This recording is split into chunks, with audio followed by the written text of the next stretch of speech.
Hello, everybody. Welcome back to Tyria then. This is episode 48. We are working our way through Eye of the North. Miko, we've played through 3 full Guild Wars campaigns on this show. Yep, we have. Welcome back. Thank you. Good to be back. Yes, we're down to about a once-a-month production schedule, just mainly due to real-life stuff, but we're gonna keep bringing you these episodes nonetheless, so hang in there, guys. Last episode, we kind of hooked up with Jorah in the Eye of the North storyline. She's a big Norn lady. The Norn are like I wouldn't call them a race of giants, I would call them a race of semi-giants. Do you think that would be accurate? Yeah, that sounds good. Yeah, I would say that's accurate. Yeah. They're very big. Yeah, they're like 7 and 8 feet tall, maybe 9 feet tall on the largest end of the scale. Mm-hmm. How did hanging out with her go last episode, Miko? Last episode, we helped her track down this thing called the Norn Bear that she said needed to be taken out. And so we went and helped her track it down. We went in to get help from the wolf spirit because the Norn worship these different gods that are related to animals, and wolf spirit is one of them. We went along with Sif Shadowhunter, who came along with us, and we found out that the Norn Bear was actually Jorah's brother, Svanir, who had been cursed when he and Jorah were walking along Drakkar Lake, and they felt something funny. She wanted to back off. He wanted to embrace it, and they were both cursed. But he became this Norn bear, half Norn creature, and she lost her ability to become the bear. But we do take him out, or she ends up taking him out to kill him. Execution style. Yeah, execution style, off camera, and she regains her ability to become the bear, but she needs to regain now her reputation amongst the Norn as a result. Yeah.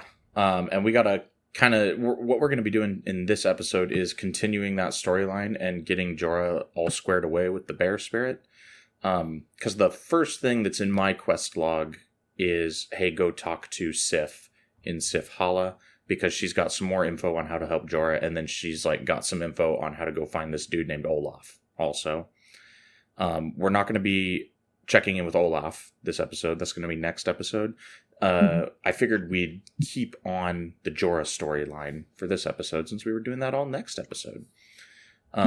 So I went to talk to Sif, and she was like, hey, there's this dude named Egil, Fire Teller, which is a pretty cool name. It is. He's hanging out over in a place called the Jaga Moraine, which is like the tippy top north of the world map. I don't think there's anywhere further north than this map in the whole game. Yeah. And we got to go find him. He's in the middle. He's got a nice fire. How did finding Egil go for you?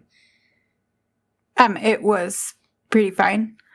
It was a nice little jaunt all I kept thinking was, gosh, I love the Shiver Peaks when I was running through. Yeah, the work they've done in Eye of the North with the skyboxes and the music and the snow in the air. There's a lot more heavy snow in the air, visible in Eye of the North than there is in Prophecies. The whole thing is just a vibe. So it is. It's great. Yeah, I notice every time. Yeah, I didn't run into too many enemies on my way up there. It's you kind of just beeline right to the middle of the map where he's got this circular rock thing. Kind of reminded me of Ventari's Refuge, actually. How it's a natural rock structure that he lives in. And I ran into some Minotaur type groups coming up here. Yeah. Did you run into any of these? I did. I ran into some Minotaurs and I believe Mandragore as well in this map. Yeah, the Mandragores in Eye of the North are nasty. Yeah, they're not fun.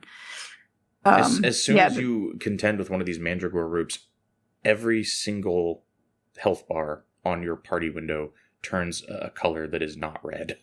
Yeah. Yes. I was like, oh my. Yes, that's fun. They quickly surrounded me, and as a range player. But this was my experience in factions as well on this character that they just decided would always come to me, even though I'm not a melee player, so I might as well be as a ritualist. They want to take me out. Yeah, there's something about the enemy AI that prioritizes melee characters, especially prioritize the lowest armor class opponent, because they're like they'll hit the hardest, I guess. Because all the char do that as well, like the axe Yeah. people in the blade storms, they go straight from my backline. Yeah. I think I've talked about this before. How me on my warrior and the char axe dudes, we do like a high five as we cross paths, Right. and then each go for each other's backline. Yeah. I know I'm supposed to like the idea behind the warrior class is like you engage them so that they don't go for your backline, Right. but it's more important to get the enemy casters killed than to worry about the enemy warriors. So, Right. Yeah, a little bit of a different way of handling things there. But I ran into some enemies called Berserking Wendigo, Okay. which is just like a more spiky minotaur. They're like an assassin type of thing. And then I don't remember what the adverb was that was used to describe the aurochs, but there's an aurochs in some of these groups. I think they're all berserking types. Yeah, that sounds about right. Just berserking all over the far shift. I guess so, yeah. And they all have horns, or some variant of horny things, and all I saw was just like things on 4 legs and horns, and I was like, well, I better take them out before they get us. Yeah, I'll put a picture of it up on the screen, but the best way I can describe this aurochs type enemy is a stegosaurus, but the plates are everywhere, and it's got like balrog horns. It's pretty cool looking. I'll stick a picture of it up here. But yeah, very, very fun times. The concept art, I think this is either concept art that's on the wiki, or it might be it's got like fur and stripes. Yeah. Yeah, it's kind of cool. Is that concept art by Mr. Kakai Kotaki by chance? Of course, yes. Did you run into the boss that's named after him in this episode? Oh, I don't know that I did. Maybe no. Yeah, I don't know if the bosses during the primary quest we do are randomized or not, but when I got to the like main bear shrine that you get the Urson blessing from later in this episode, there's a char fire elementalist boss named Kekai Stormcaller. I don't think I did. I fought a bunch of other bosses. Yeah, I think there might be a randomized pool of bosses from like every profession for that quest. Yeah. But yeah, as soon as I saw the name, I was like, that's definitely named after that guy. And then I double checked on the wiki, and it most certainly is. Nice. Very well-known concept artist for all things Guild Wars. And I think he did some Guild Wars 2 concept art too. He did. Yep. Yeah. Yep. For sure. Very, very cool. What did Egil have to say when you got to his little hangout area? He told us that he'd be happy to help Jorah, but she's gonna have to make things right with Bear, essentially. And in order to do that, we've got to go and talk to Bear and gain Bear's blessing. Yeah, she's like, it's weird because we've lifted the curse of the Norn Bear, but we haven't gotten her back in like the good graces of the bear spirit. Right. The bear spirit is basically not willing to work with her because her personal homestead has been overrun by the char, and I guess to the bear spirit that makes her kind of a little bitch. So the bear spirit's like, get fucked, loser. And we have to help Jorah basically cleanse her homeland of the char. Cleanse is a weird word there, but we have to get rid of them essentially for the bear to kind of accept her back as a proud Norn that the bear is willing to channel through. Right. Egil directs us to go to a nearby bear spirit to get an initial bear blessing. We go to a few bear shrines in this episode. And he's like, take the spiritual flame with you. And I was looking all over for a spiritual flame to take with me, and there actually isn't one. You just go there. Yeah. Yeah. And then I got there, and the fire didn't light up, and I started to panic, thinking I hadn't brought the spiritual flame. Same. I was like, wait, how am I supposed to light this? And they're like, light the altar. And I'm like, wait, for what? I'm like clicking on the thing. I'm like, I don't know. I'll just stand here. And then all of a sudden I saw a little meter on the top left of my screen. And I was like, oh, okay. So I just got to stand here and let the bar fill up. And, I missed the meter. And you can see me in the footage as I panic and flag my heroes to stay at the shrine while I start to run back to try to find a bundle item. Right. And then luckily, since I flagged my heroes there, they completed the quest before I'd gotten too far away, so I didn't have to go all the way back. But yeah, he directs us to run down to this bear shrine and kind of hang out. Fun fact, I mentioned last episode that I used to do what's known as the Vetir farm. Where you just go to this spot where there's a bunch of Vetirs and you kill them all for drops. Yeah. This spot is where that farm is. Okay, yeah. I thought as much when you're just talking about it. Yeah, because there are a lot of them. And there's even more in hard mode, and if you travel around the edges of the enclosure, there will be some pop-ups as well. You can get, cool. Yeah, in hard mode you can get quite a few of them, circled around your 55 monk or whatever, and it's a fun time watching them all die. I was enjoying the battle music. I was playing on it. I was playing on my better computer, and I had the sound turned up, and I don't know. I guess I don't have the music turned up as well on the computer I usually play on, and I'm like, this is good music. Forgotten how good the music was, so it was just I was having a good, nice Shiver Peaks vibe time. Yeah, there's a little bit of like a devil's tattoo, battle chant in some of these parts, and it is kind of a vibe. I was noticing it during the Blood Washes Blood quest while I was going up the mountain to the bear shrine.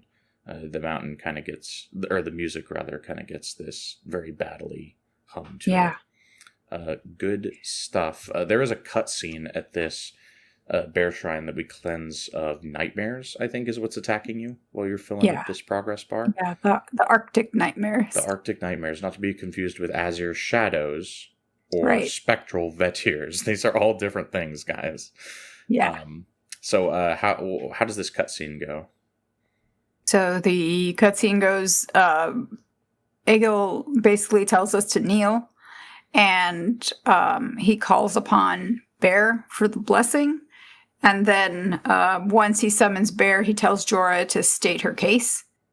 And so then Jorah basically stands up before Bear and says, my brother erred most grievously. I seek to redeem my family's name. And it's funny to me that she just says that it's her brother who erred, even though, she was there and she was cursed as well. But I guess because she didn't really embrace it, she did try to resist it. They both strayed out of bounds, though. Yeah. But she just mentions her brother. She doesn't say we erred. But whatever. She's there to redeem her family's name. And then Egil, I guess, speaks for Bear.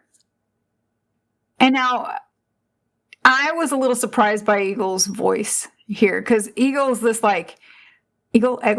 he's this big burly Norn guy, and he's got a really high-pitched voice, and I was not expecting that. I was like, well, that's not the voice that I was expecting of a Norn. I was expecting something a little bit with a deeper timbre. I call upon Bear for her blessing. I call upon Bear for her power. Especially their number one skald, right? A guy who is known for telling many a tale around the fire in the deep night. You'd think he'd have kind of a rumbling voice. A rumbling voice, yeah. Yeah, it's a little scratchy and and high pitched. Yeah, so. It is. Yeah, but he tells her that she's got to rebuild her home in order to redeem her family, and that the only way to do that is that a tragedy. He tells her that a tragedy built, a home built by bloodstained hands won't work, because that's tragedy. So she has to wash herself clean of her sins, And then he says blood washes blood. Yeah, none of this Thought that makes was any interesting. sense. None of this makes any sense. So if a house built by blood-stained hands isn't going to cut it, I guess the solution is to go butcher a bunch of char. I guess. Um, I kind of took it as like, well, you stained your hands with blood because you killed your brother. yeah. And so now you got to wash the Norn blood off of your hands and, go and cleanse it with char blood? Yeah, I guess know. you can only build your homestead upon the blood of your enemies, not upon the blood of your own family. Right. Which makes a little more sense. I kind of took it as like an eye for an eye thing. Mm-hmm. The char bulldozed in, so we're going to bulldoze them right back out. But yeah, I think the general idea is while her hands are still wet with the blood of murdering her brother, not murder so much, but she did take his life, right?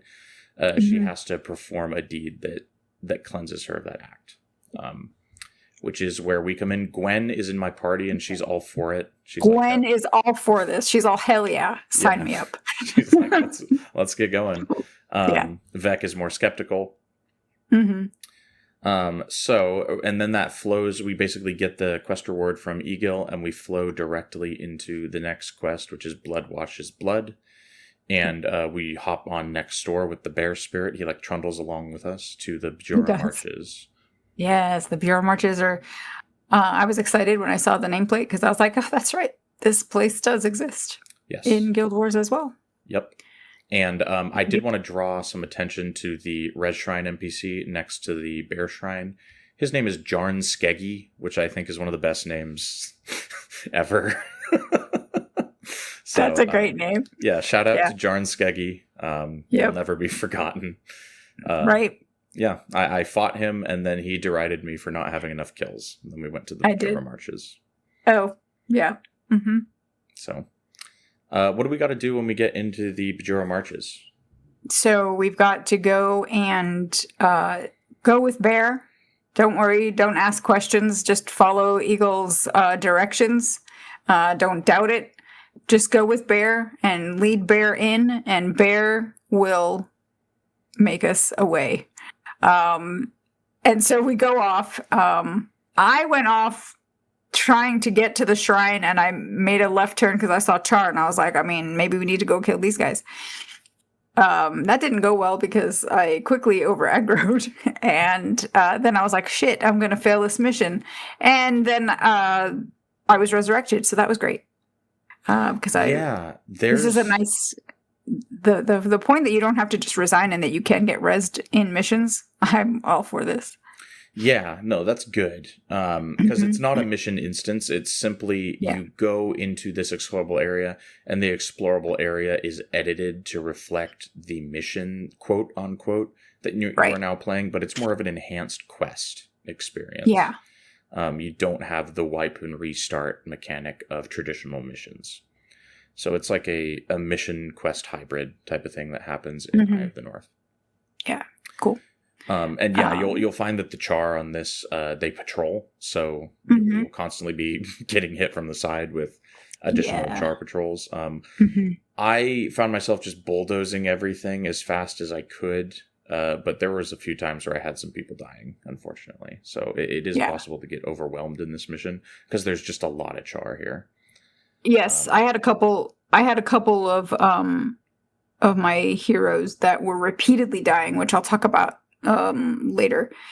So then I was a little bit more engrossed in how do I keep these idiots alive, and so I was being a little bit more careful, which is always a good thing. Yeah, and on the way up this mountain is where I ran into once you get to the main bear shrine where you're going to get the Urson blessing. That's where I ran into Kekai Stormcaller, and then there was 4 other bosses too. There was a ranger guy and a warrior. It was kind of a crazy time. I tried to aggro these very carefully. How did capturing the shrine go? So I saw the first one that I saw was the ranger boss, Doku Kindleshot, who I think is also named after an ArenaNet artist. That's entirely possible. Yeah, there could be a thing going on here. Yes, I think you're right.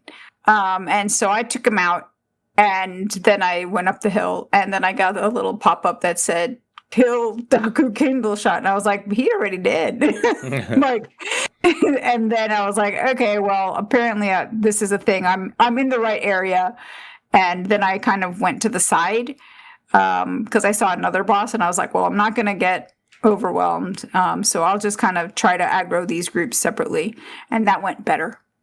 So the bosses were and their groups were dead before the game called them out to me for the most part. So I think I might have seen Kekai as well, but he was dead before I could even pay attention. Yeah, you got that, like the classic, you aggro an extra group and don't even notice, and then they're dead by the time you realize it happened. Yeah, that's the Guild Wars 1 special, ladies and gentlemen. Yes. Especially when you've got 7 heroes and you're way too overpowered for the rest of the game. Right. What's your party composition looking like? So I have Jorah. I have a dervish hero that's not Mox. Which is from the Norn Fighting Tournament quest, I'm pretty sure. Yeah. Yes, I now have a ritualist hero as well. Excellent. And I have Gwen, Vec, Ogden, who's also dying, and I took Lena, and then I took Zoe, the ranger hero. Does she interrupt? Is she an interrupter? She's the interrupt henchman, I think. I've been taking Aiden for the barrage, but I don't really know how much damage he's doing. I did take Sin, and I noticed that like ice golems and avalanches were dying much more quickly. Yeah, she likes her fire. Yeah, she's good. I did not have my new ritualist hero for this quest because I did this first, and then I did the fighting tournament. So I was just rolling with like the main crew: Jorah, Vec, Ogden, and Gwen, and then I was filling it in with henchmen, Sin, and who else did I take? Aiden, and then like Lena, I want to say, since I've got Ogden on healing prayers. So we kind of had similar parties going on. Yeah. And I was pretty careful with my aggroing, but it did get dangerous at a few points. Once you cleanse this shrine, similar to how we had to take the Wolf Blessing last episode in Curse of the Norn Bear, this time we have to take the Urson Blessing for the Bear Spirit. What did you think of the Urson Blessing? I quite liked it. It fucking rips. It's great. It's so good. So it's got the Urson Force, I think is the one that you use to break down the barricades, which is hilarious. Yes. Because I thought I'd have to like interact with like the thing, but no, you just get close to it. You press the skill and the barricade just goes poof. It just goes poof before your might. Yeah. And because my dervish guy, I was trying a new build, and I didn't know how it would work, and so it wasn't working. I'll just tell you that. And so I found that not using my own skills, but using the Urson skills, because it's got like a knockdown, a shout that kind of like helps them, and then an AoE knockdown shout that also does 120 damage. It's such a disgustingly good blessing. Yeah. So I was like, I'm just gonna stay up here in melee range with my staff and my warrior and my dervish, and they did better, or at least he did better. Jorah was fine. So I was like, I'm gonna do that because this seems to be working a little bit better. Yeah. So all of these kind of animal blessings for the Norn, you can earn as elite skills that you can use in general PvE. When this first came out, this skill was one of the most powerful things in the game that every class could use. And the meta for endgame content just became 7 people with Urson Blessing and a monk to heal. And you would that's hilarious. Yeah, you would just roll through Underworld and steamroll everything. You would roll through Fissure of Woe, steamroll everything, DOA, no problem. Like, that's great. Yeah, it was an awesome time to be a Guild Wars player. How quickly did that get nerfed? Yeah, they nerfed it down to where it's not super feasible anymore. Like, it's still a very powerful skill, but I don't know if it's as powerful in its elite skill form as it is in this mission. So it's not the meta anymore, but that was a really nice 6 months of some of the most fascinating endgame gameplay ever to hit Guild Wars 1. Nice. Yeah, I quite enjoyed being on Urson Blessing again and hitting stuff with that double 70 Urson strike. Mm-hmm. And then that AoE knockdown, the AoE weakness shout, like it's it's just great. Yeah, it's great. I was rip-roaring around, having a great time. We have to kind of blow through these barricades to get to kind of the middle homestead area where there's like 5 groups of char that we have to bulldoze. Yeah. How did this, so the final group of 5 that are like kind of going around this homestead, I think I had a monk boss in here. How did this go for you? I had a monk boss as well. It was fine so long as I kept the Urson skills up. I did at one point. I clicked him off, and I'm like, well, maybe I'm dreaming. Maybe this isn't as going as well as I really think it is. But no, it was actual truth. And so I was like, right, I'll wait for you to come off cooldown, and then I'm going back into bear form. Yeah. Mm-hmm. Yeah. And then it was fine. Yeah, I just rampaged around and killed everything as fast as I could, trying to stick to one group at a time, but I double aggroed a few times. But everything died so fast that didn't matter. Yeah, exactly. This is a player-only skill, which was kind of disappointing. I would have liked at least Jorah to be able to use it. That would be a better vibe for like the storytelling aspect. Going to all that trouble and then having Jorah just using 100 blades kind of sucks. But, it's fine. I was able to kill everything, and then it kind of triggers another cutscene. And Gwen is over the moon that we've killed so many char. Oh, yeah. She's very happy.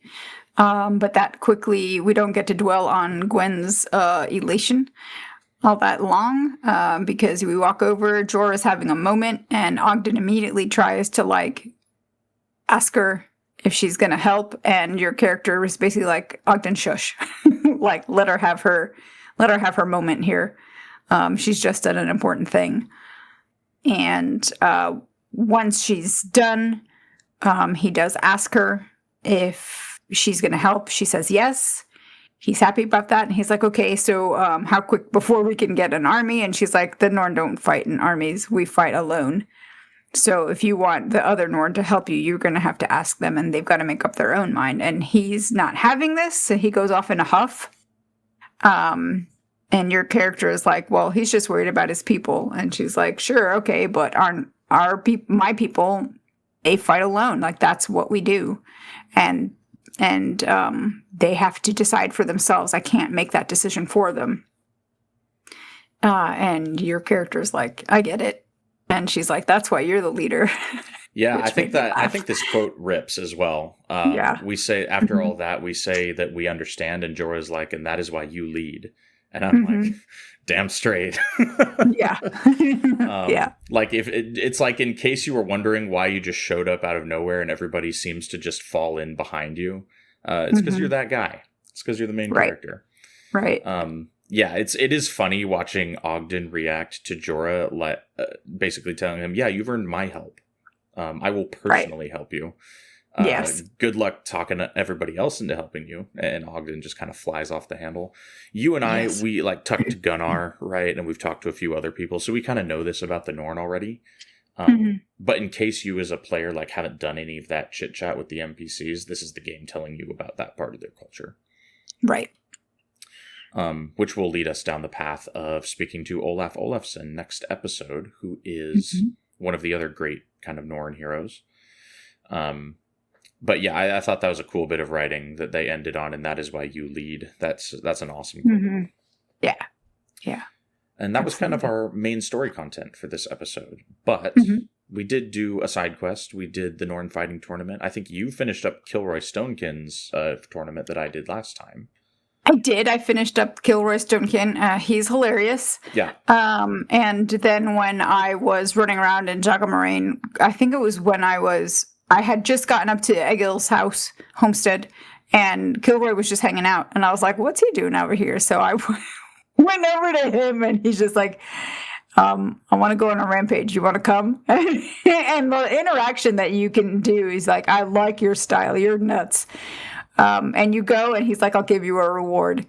And if you protect him while he's off doing his crazy Kilroy stuff, he gives you some dwarven ale. How long? So did you protect him and get the ale? Yep. Oh, he did. So I had the same experience. He's just hanging out with Egil Fireteller, and he's like, like you said, do you want to protect me while I go ballistic on this map? Yeah. And I'm like, sure. He was dead maybe 5 seconds later. Because he will run off, and I'm like, oh god, here we go. Well, I was kind of like, does this just mean I get him as an ally and he'll just run around with me? No, you have to protect him. It's like a semi quest. Yeah. And I just continued along my own business, and he was dead very quickly. Yeah, apparently this is a repeatable like little mini game, like mini quest, and he'll just pop up from time to time. I thought it was I was like, gosh, I hope this doesn't take long, and it did not. Gotcha. Okay. It's similar to it in the Marga Coast, I want to say, back in Nightfall. If you do those quests for that little village that's there that I don't remember the name of now. One of them is like this repeatable quest where you can feed like an animal, like a drake. Oh, yeah. And you can always do that. It's kind of like that. It's just this little radiant quest that comes up for this character. Right. What did you think of the Punch-Out tournament? It was kind of fun. I think I was more amused by Kilroy running off, and there was a point where I'm like, well, he's just going to go and suicide himself because he did get overwhelmed, and I was like, I'm going to hang back. Let him take out a few, especially when he gets into like the main room before you get to like the boss and the one like little dungeon one. And that went better. Yeah. Because I was like, I could try to keep him alive by going over and punching the same people that he's punching, but it's just easier if I take him out and let him do his thing, take out however many he can before he dies, and then he'll just res himself. Or he will not self-res, but he will just res again. Yeah, I used to do that dungeon. I think I mentioned last time I used to do it in hard mode. It's a lot harder in hard mode, obviously, hence the name of the game mode. But normal mode you can kind of just punch your way through it and just get up whenever you have to get up. I think it's a cool little question. Did you get the Thunderfist Brass Knuckles dagger item at the end? Yeah, I did. I noticed that. I didn't even notice it until today. I saw it in my inventory, and I was like, "Oh, okay." Yeah, I don't have the item pulled up, but I think what's unique about them is they are a dagger, and they function with like dagger skills, but they deal blunt damage. So if you find some build where that works, there's an item for you. Yep. But we did kind of a similar tournament side quest thing this episode. We did the Norn fighting tournament for Magni the Bison. He's also in Gunnar's Hold. What did Magni have to say for you? He is the reigning champion of the fighting tournament, and he says if you can survive until you reach me, then maybe I'll recognize you as being worthwhile. And I think you've got to do 5 fights before you get to the final fight with him. Yes, and there is a pool of 20-something opponents that you could possibly face, and they're randomized every time you make an attempt at the tournament. Yeah. And apparently Palawa Joko is in the pool, so I was kind of hoping I'd get Palawa Joko. He is a rare sub, so I was reading about it on the wiki, because I had a hard time with this, guys. I was reading about it on the wiki, and Palawa is a rare substitute for Magni the Bison himself on the final fight. Yeah. Yeah, I did not get Palawa. Yeah. Okay. Now you're running Spirit Spam Signet of Spirits Ritualist. That is the meta build for beating this fighting tournament. It's pretty much how everybody does it. It's great. How easy was this for you? Oh, easy mode. It was so fast. I was like, okay, spawn some spirits. Didn't even have to alter your build, did you? Nope, not at all. Yeah, love that. Love that for you. So which enemies did you end up facing? So I ran this twice because I was I was like, let me see if I can get Joko. So the first time I got the great Zatsuka, which is funny. Same. I got Vec. Oh.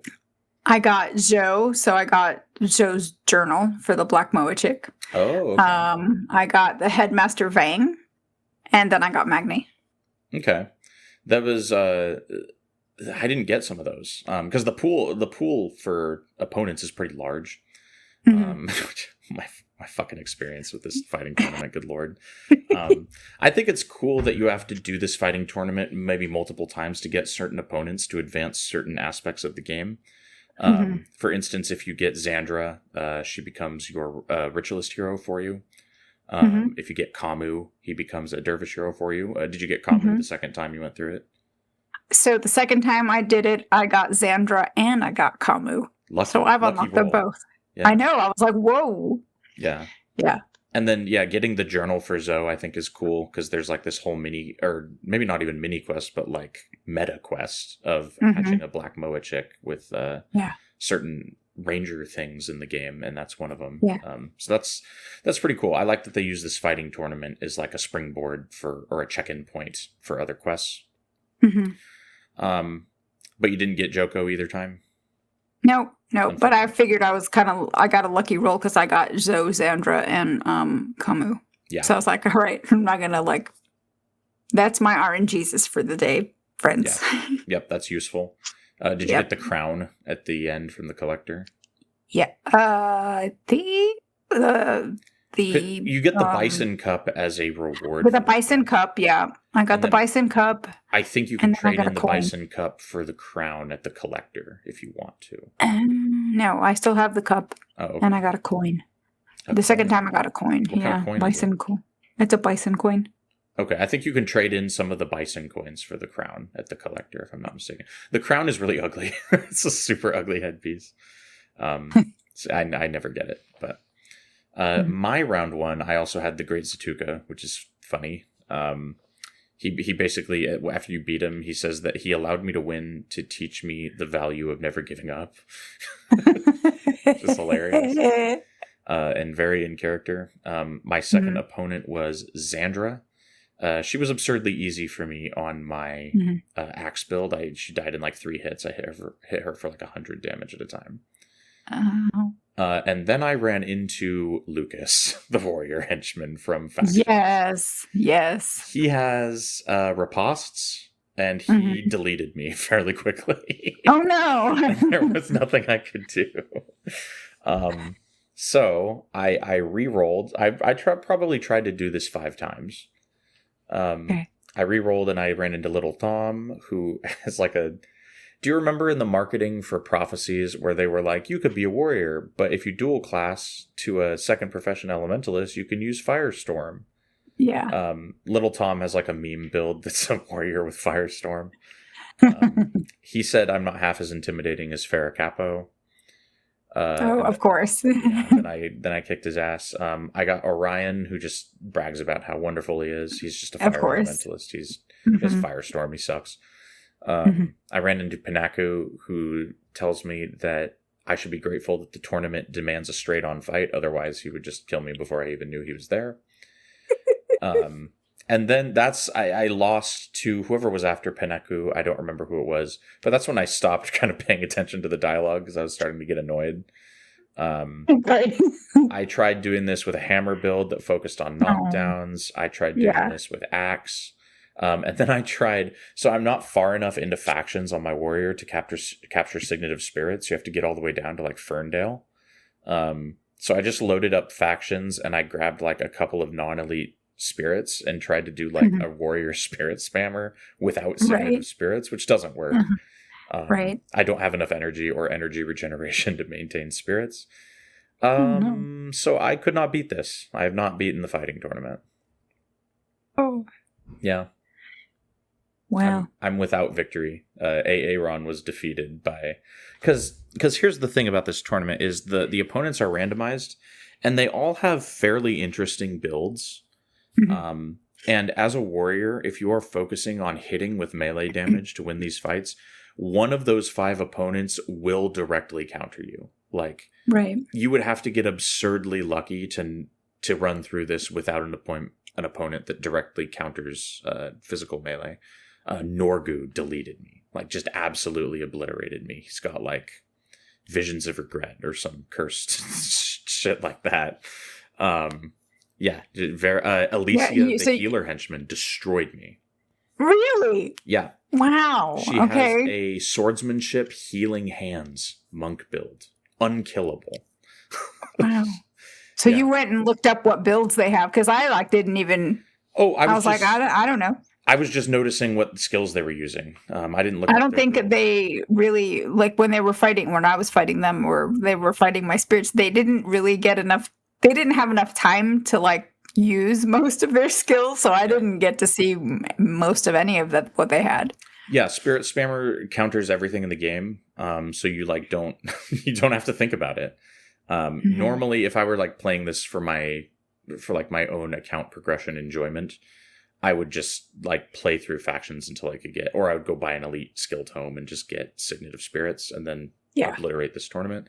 But I'm not going to do the skill tome thing for this playthrough. It's not really in the spirit of the podcast, I don't think, for my character.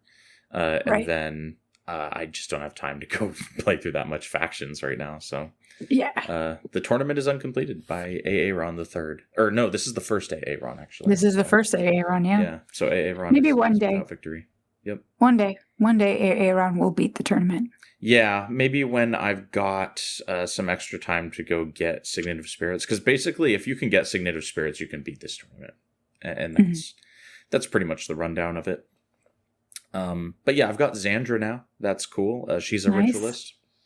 She's from the Turtle Clan down in the Luxon homelands. You got to hang out with them a while.